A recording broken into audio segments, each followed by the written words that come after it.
Legalizing marijuana for recreational use in Michigan is now a matter of voters' choice.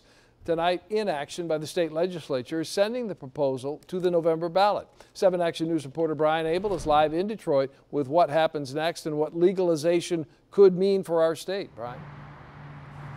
Yeah, medical dispensaries like the Green Mile here could be selling recreational weed after lawmakers failed to act and now goes to the November ballot. And so we decided to check in with the pot pioneer state to see the impact there.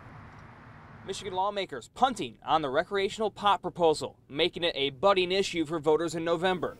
If passed, it would join 9 other states in making pot use legal, just like Colorado first did in 2014. Let's start with this fact. We checked in with our friends in Denver who broke down some of the windfalls of pot tax revenue from a record $1.09 billion in recreational use sales in 2017, including these benefits for education. The first $40 million goes for school construction.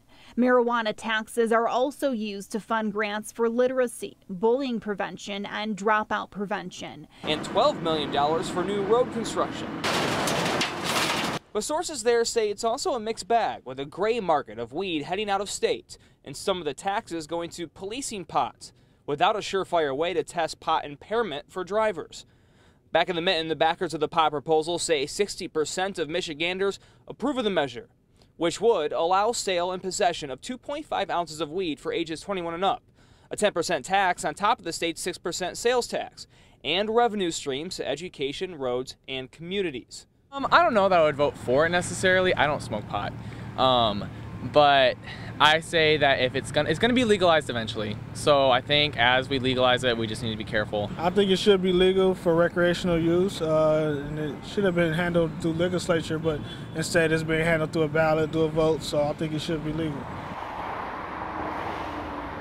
Now, part of the calculation for Republicans to vote on this in the first place was to keep it off the November ballot, believing that the issue would drive Democrats to the ballot box in November. We now get to see if that prediction is accurate. Reporting live in Detroit tonight, Brian Abel, 7 Action News. Brian, thank you.